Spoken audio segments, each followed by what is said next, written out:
afternoon. Welcome to Global Education Drive International Exam Study Club. I'm Ebere. With me today is Blessing. Okay, and today we are going to be talking about frequently asked questions for listening.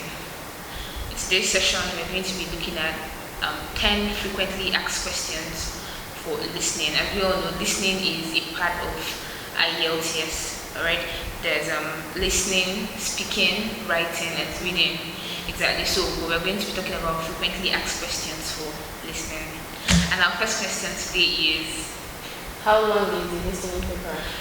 Okay, so the listening paper lasts for 30 minutes. That's 30 minutes altogether. Besides the 10 minutes that will be given to put down the answers to what you've already listened to, right? So it just goes for 40 minutes total, but 30 minutes is specifically for listening to the whole part of the recordings you're going to listen to. Then you have 10 minutes to put down your answers in details before submitting.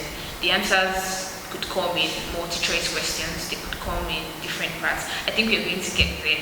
And the second question is, should I use British or American English? I find people ask that question often, but for IELTS listening, just put down one particular English you're using. If you decide to use British English, start with British English, end with British English.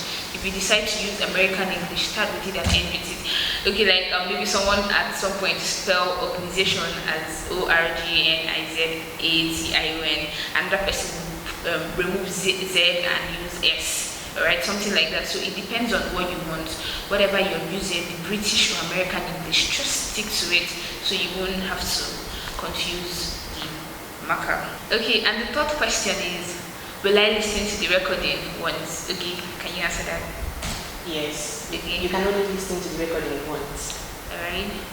So, and listening to the recording once, it only means you have to grasp every detail, like everything. And at some point, you even need to put down keywords, like what you hear, what you think is going to be important in writing your answers down. You have to put down keywords that could guide you and help you write down the answers. So the fourth question is, what information will I hear?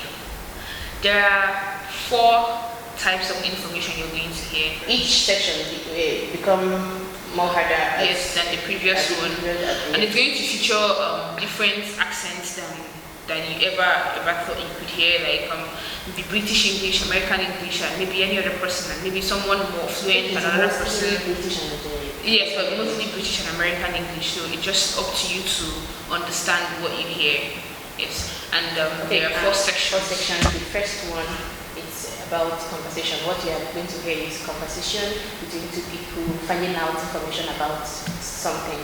Yeah. It could be travel. It could be just finding maybe direction. Then the second one is a monologue on a general topic. It's like example, radio broadcasting. Okay, like a radio presenter. Yes.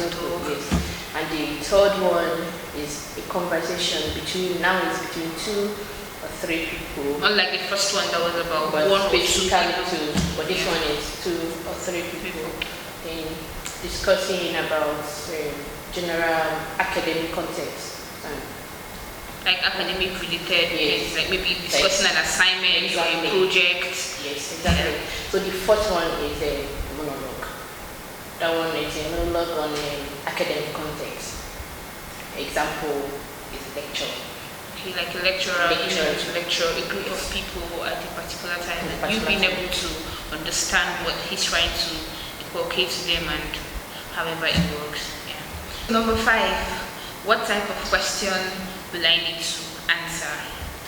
There are 40 questions, alright?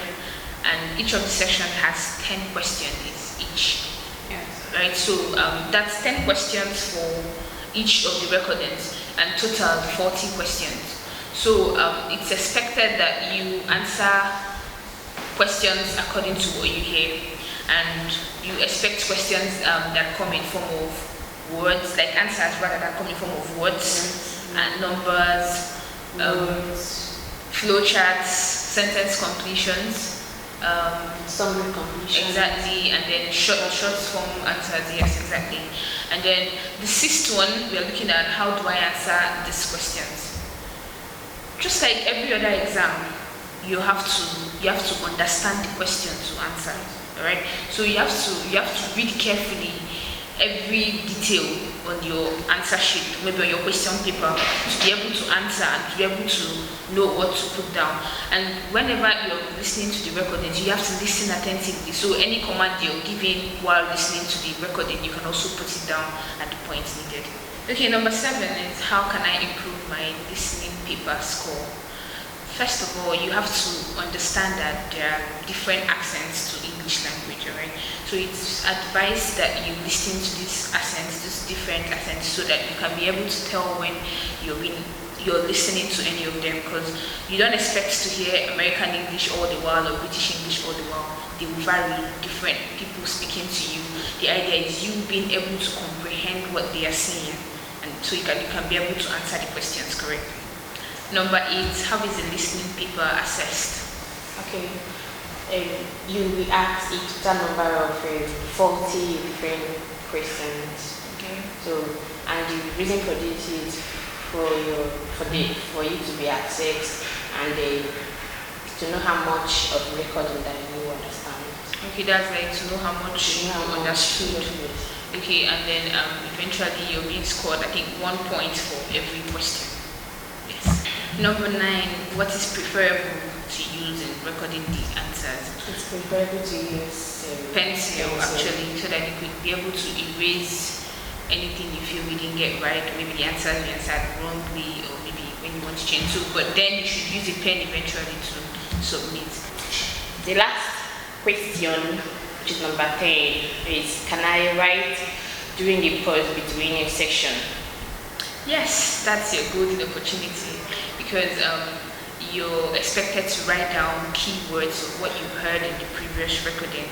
It's barely 30 seconds before, or maybe not seconds, sorry, like 60 seconds before the next session. So that's a good time to put down important details of things you heard. It could be numbers, it could be words, it could be just anything. Whatever you think, yes, it could be what you use in filling up a table, yes. So it's a golden opportunity. It's nice for you to put down whatever you think you heard, because that's what you're going to use in writing down the questions eventually.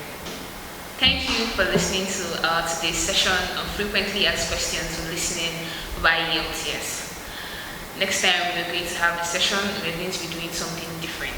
Please subscribe to our YouTube channel at G Division and follow us on Facebook, Instagram, and Twitter at G Division. Thank you. Thank you.